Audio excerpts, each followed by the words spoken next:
Të kalojmë pak të kampi opozitar, si mendoni çfarë po ndodh me Sali Berishën, i cili zhvilloi një protestë së fundmi përballë kryeministrisë, por shumë pak demokrat u shfaqen atje dhe duket se Berisha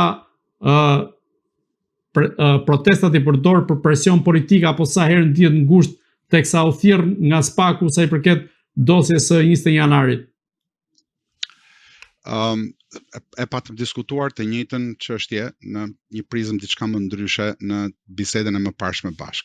Dhe atëherë pata thënë, siç e kam thënë prej vjetra, domethënë disa vitesh, të paktën 10 vjet, që Partisë Demokratike i ka sosur vaji i kandilit. Po t'ja përkthem njerëzve çdo të thotë kjo. Një parti politike ekziston si një formacion që përçon një ide. Dhe pastaj, në bazë të saj ideje, që është e përbashkët e një grupi njerëzish, organizohet dhe bëhet dhe një organizëm elektoral që mbledh vota për të përparuar atë ide, ose grup idesh, ideologji që quhet. Mirë po, Partia Demokratike ka vite që nuk ka më arsye pse të ekzistojë. Në vitin 90 dhe 91, historia e saj nuk është ende fort e qartë, ende njerëzit nuk e dinë që ka qenë pak si më ndryshe historia e saj, por kjo është temë një diskutimi tjetër.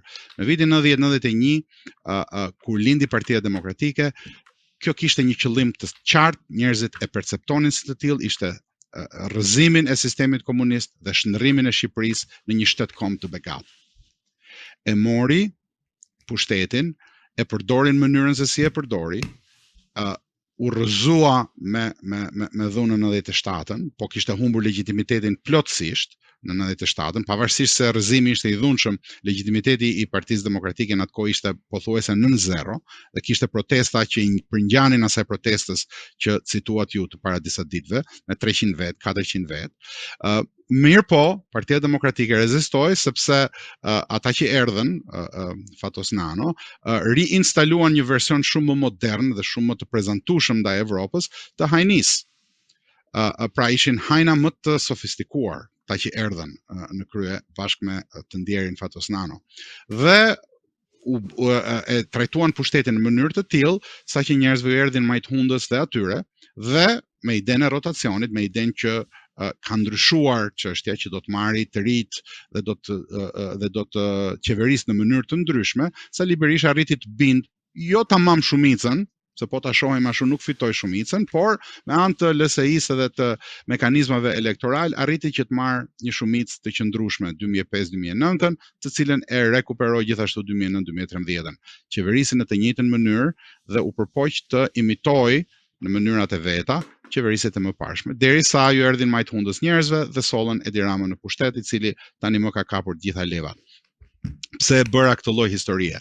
Sepse në këtë pikë, në momentin që humbi zgjedhjet e 2013-s, Partia Demokratike në radh parë u shit nga Sali Berisha, i është shitur njeriu të sjell posaçërisht për të marrë leadershipin, prandaj dhe nuk pati garë reale. Të gjithë ata që janë brenda Partisë Demokratike e dinë, nuk kishte garë reale, dihej.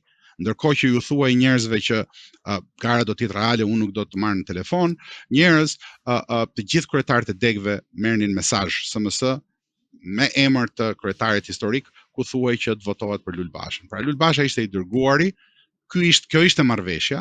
Këtë nuk keni nevojë ta dëgjoni nga unë, dëgjoni çfarë ka thënë Sali Berisha kur u shpall non grata. Ditën e parë që u shpall non grata doli një konferencë për shtyp, ju ka thënë kolegëve tuaj dhe ka thënë marrëveshja përfundoi, unë tani jam rikthyer. Kjo pra ishte marrëveshja. Marrëveshja ishte shitja atyre demokratëve, 300-400 vetëve që dolën edhe para 2-3 ditësh. Kjo histori e gjatë për të thënë këtë, që nuk ka arsye ideologjike. Tani më është një strukturë kriminale, është një trust kriminal në mbrojtje të familjes Berisha, në mbrojtje sidomos të budallallëqeve që ka bërë i biri, por edhe të hajnisës së bijës. Ashtu siç kanë bërë edhe këta tjerët sot. Pra nesër kur të bjerë Edi Rama do dali që edhe familjarët e tij, e shoqja sidomos, po edhe të tjerë, nuk kanë qenë jashtë sistemit të pushtetit. Gjithë këta kështu funksionojnë. Pra, nuk ka më arsye pse të mlidhen njerëzit. Kë frymëzon më Partia Demokratike? Cila është arsye ekzistencës së saj përveç se të sjellë një palë drejtor të rinj, të cilët e hapën, të cilët e hapën me dhunë selin e partisë, ata ishin. drejtorët dhe pjesëtarët e trustit kriminal, cilët fatkeqësisht vinë nga një zonë shumë e nderuar e Shqipërisë, që është zona veri lindore, prandaj unë e quaj trusti i gështenjave, që nuk ka të bëjë me njerëzit e asaj zone. Janë njerëz të nderuar, janë njerëz atletar, janë njerëz që i kanë dhënë UÇK-s, por fatkeqësisht Sali Berisha i ka përdorur si vegla dhe ju ka dhënë poste dhe tani më i përdor si pjesëtar të një grupi kriminal. Ky është realiteti i Partisë Demokratike. Pra ka rreth ti Sali Berisha sot ka vetëm njerëz të cilët i ka thyer disa herë. Ka edhe një grup, nuk dua t'i quaj idealist, po s'dua t'i quaj as budallej, se duket sikur po i injoroj, po të cilët ende besojnë në një vegim që do të rikthehet në pushtet, që ky është personazhi i të mirës. Mua për këtë të fundit më vjen keq, se do kishin qenë njerëz shumë të vlefshëm në një sistem normal, po kanë rënë pre e dashurisë për liderin dhe si të tillë e kanë vënë veten në të njëjtin plan me trustin kriminal të gështenjave. Si mendoni, a do të përballet me drejtësinë Sali Berisha sa i përket qoftë dosjes 21 janarit, e cila është rihapur pas vendimit të gjykatës së Strasburgut, por qoftë edhe tragjedisë së Gërdecit? Duke qenë që kur përmenda Edi Ramën, u kujdesa që të fus brenda edhe Sali Berishën, doja që të bëja të njëjtën gjë me procesin e 21 janarit. 21 janari ka shumë drejthije brenda, dhe jo të gjitha drejthijet kanë të bëjnë me Sali Berishën. Pra, 21 janari ka shumë çka, ka shumë njerëz të cilët janë të interesuar që të mos hapet ai kazan i të pëgërave, sepse aty brenda ka shumë çka. Aty brenda ka thirrje për dhunë, aty brenda ka gjithçka. Sigurisht që për sa i përket atyre 4 dëgjuarve që u vranë në bulevard, nuk ka asnjë shans që garda të ketë qelluar pa urdhër, ose që ta ketë dhënë urdhërin vet, Andrea Prendi. Besoj që shanset janë zero. Sigurisht që do duhet që drejtësia t'i vërtetoj këto, por sjellja e Sali Berishës më pas, duke thënë që çadrat me pistolet, do të thënë gënjeshtra të një lloji që ishin sa për të kaluar ditën, ishte sapo të kalonte dita. Sigurisht, ndoshta ishte nën presionin që pala tjetër ishte bërë gati të bënte një kundër revolucion, po kjo nuk e justifikon gënjeshtrën shumë të ulët, që jo çadra me helm, jo gjëra të këtij lloji, ndërkohë që ishte dhënë urdhëri, ndërkohë që tani më ka gjurmime të cilat na tregojnë që është dhënë një urdhër, është qelluar nga brenda kryeministrisë dhe ka qelluar garda, janë dhe pistoleta, është dhe pistoleta e Andrea Prendit që është gjetur e tillë. Pra, për të përgjigjur drejt për drejt pyetjes tuaj, në Shqipëri asgjë nuk i dihet.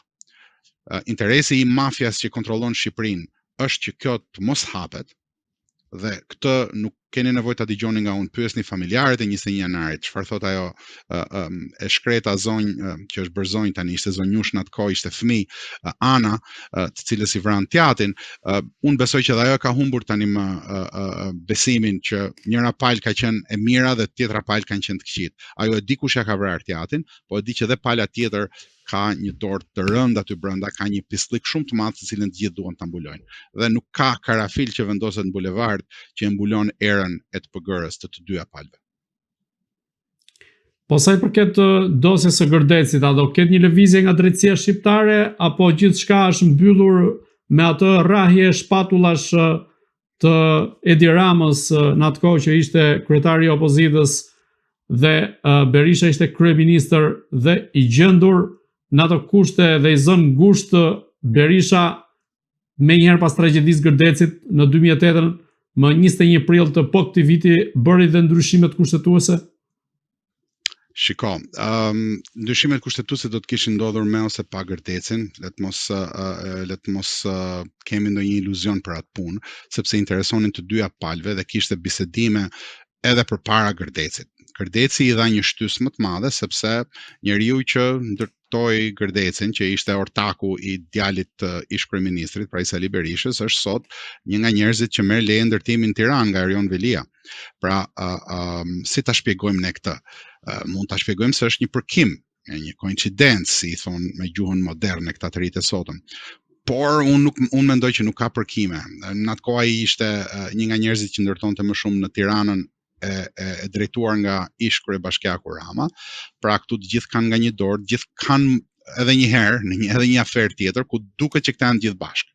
Të gjithë kanë interes që t'i mbyllin këto çështje, t'i përdorin politikisht për t'i hedhur hysyve njerëzve, po për t'i mbyllin. Unë nuk kam fakte që të dalë dhe të gjykoj kënd, por nga ato që dihen publikisht, domethënë nuk kam fakte për te atyre që dihen publikisht. Ajo çka dihet publikisht, dihet që tek Gërdeci kishte një bashkim forcash të ndryshme dhe po u hap çështja e Gërdecit dhe një herë tjetër duhet hapur edhe aksidenti ndaj zotit Trebicka, duhen hapur ca gjëra të tjera, duhet hapur nëse flasim për periudhën e Partisë Demokratike e qeverisjes, duhet hapur vrasja atyre 4 policëve, të cilët u vranë duke gjurmuar një të kërkuar të drejtësisë, i cili ende sot është tregtar i madh i drogës dhe nuk e përmend emrin asnjëri. Njihej në atë kohë në emrin Ben Qimja, ende sot ashtu njihet, dhe unë nuk kam se t'ia fsheh emrin, po dihet që ata po gjurmonin atë dhe dikush i vrau, pra dikush i dekonspiroi, pra mund të hapen gjëra të tilla, kush dekonspironte për shembull gjithë operacionet antimafia ose antigrupeve kriminale në Ministrinë e Brendshme në atë kohë. Mund të hapet edhe kjo çështje. Mund të hapet si ka funksionuar policia e shtetit në kohën që nga fillimet e post 97-s, edhe post 97-s po themi, e deri më vonë, e duhen parë drejtorët, pse janë emëruar, si janë emëruar, kush i ka hequr, pse i ka hequr, cilat kanë qenë lidhjet e të tjera. Pra po t'i hyet thellë shtetit shqiptar, gjinden lidhje të tmerrshme me sindikatën ndërkombëtare të krimit. Zotiroj, do t'i hyet për ta përfunduar, më fal se e zgjata. A do t'i hyet apo jo, kjo është një vullnet politik.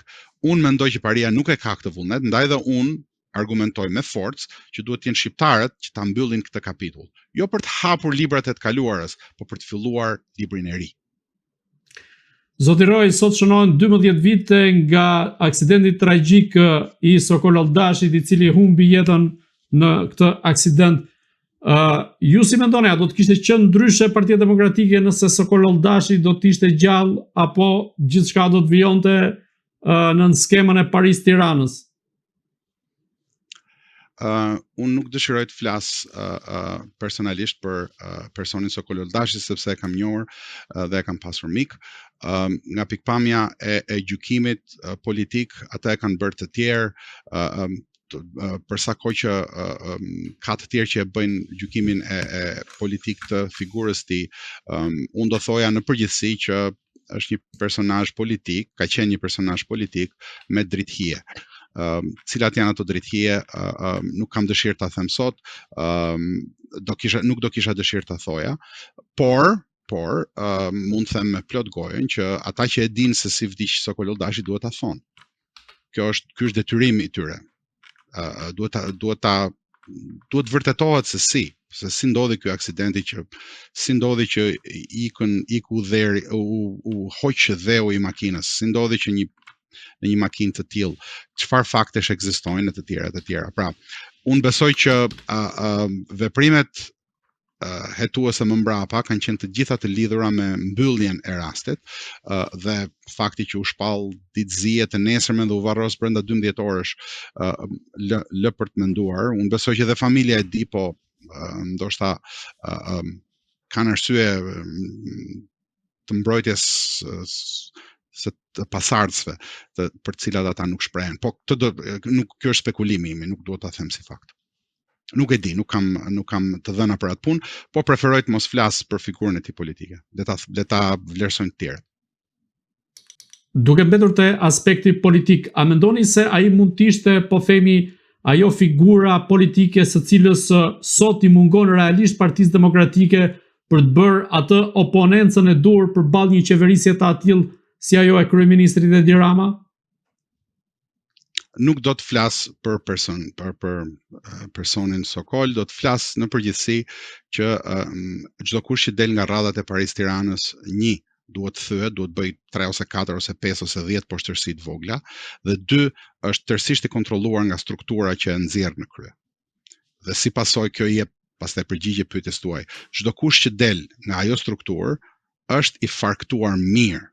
Ta janë gjithë mjeshtrat politikës, nuk lejojnë këta dalë njeri që t'ju dalë nga dora. Dhe në këtë kontekst atëherë i bie që çdo kush që del është i kontrollueshëm. Deri edhe Edi Rama që duket sot si i paprekshëm, edhe ai është i kontrollueshëm. Edhe ai ka fijet e veta të dobta, të cilat ja din ata që kontrollojnë sistemin, ja din mjerisht për të edhe disa të tjerë, edhe të huajt, sepse i ka dosjet e mëdha në perëndim dhe atëherë kjo është përballje midis Paris Tiranës dhe interesave për ligjshmëri të cilat ndihmohen nga partnerët e Shqipërisë.